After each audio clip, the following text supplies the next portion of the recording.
It all started with a desperate need for caffeine. The job ad promised a free energy drink just for showing up to the interview. My name is Kenji Moro, and my ambition was limited to avoiding a real job. The office was a rundown warehouse, but the can of Soulspark on the desk was calling my name. The interviewer was a shadow in a trench coat. He didn't care about my resume, just slid a contract across the desk. "Sign here," he rasped. I barely glanced at the weird symbols and ancient handwriting. I just saw the Soulspark logo signed and chugged the drink. The energy hit me like a lightning bolt. Then, a cold spectral chill crept through my body. The shadowy man grinned, revealing too many teeth. "Welcome to the Dead Wrong Delivery Service. You start immediately." He faded into the wall, leaving me with a glowing, ghostly signature and a sinking feeling. The warehouse door creaked open, revealing a battered purple van. The headlights flickered and a sarcastic voice crackled from the dash. "Great, another one! Try not to get any living person germs on my seats." I just signed my life away for a single energy drink and my new company car was already judging me. My brain finally caught up. I hadn't read the fine print. This felt permanent. The contract glowed, the van sneered, and I realized this was no ordinary job. I climbed in, wondering if I'd just made the worst decision of my life. The van's engine rumbled to life, and my new supernatural career began. This was going to be a long week. The Dead Wrong Delivery Service catered to ghosts, ghouls, and things that go bump in the night.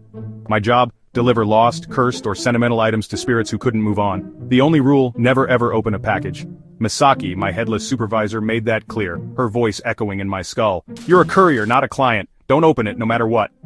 My first delivery was to a weeping samurai haunting a ramen shop. He needed his lucky hairpin to rest. The package felt light, but the gratitude was heavy. He offered ghost ramen that slipped through my hands. The job was more than driving, it was navigating the emotional baggage of the dead, all while trying not to join them. The pay?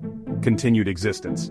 The Soulspark had tethered me to the service, deliver or dissolve. No salary, no benefits, just the promise I wouldn't become a puff of ectoplasm.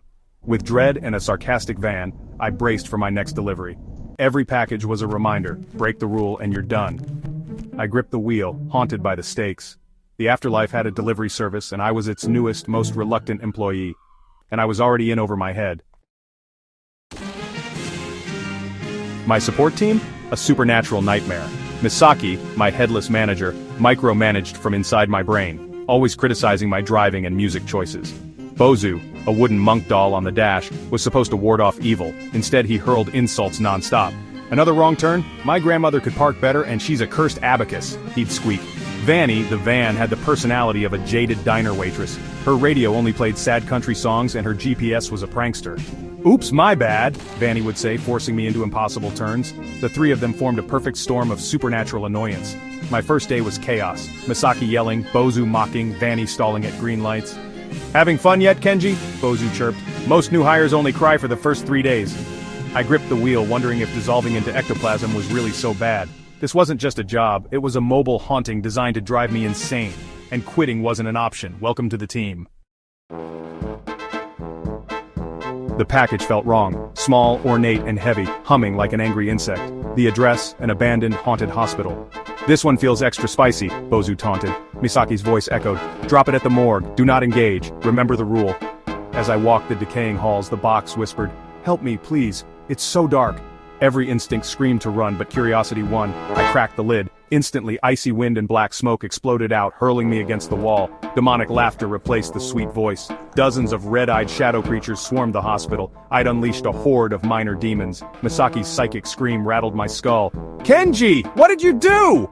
I'd broken the only rule and chaos erupted. My first week and I'd already failed spectacularly. The hospital echoed with screams and slamming doors. I realized some rules exist for a reason. I was in way over my head, and the afterlife doesn't do second chances. After the hospital disaster, I was on thin ice, punished with endless van cleaning while Vanny spilled phantom soda just to spite me. Bozu's tone turned serious. "It's weird they hired you. The service doesn't take on living employees." Vanny agreed. "You've got a certain resonance, like you were supposed to be a package, not a courier." The thought haunted me. Was my hiring an accident, or was I always meant to be here? At the end of my shift, I found a new package on the sorting table, addressed to my own apartment in the same glowing ink as my contract. The name, Kenji Moro.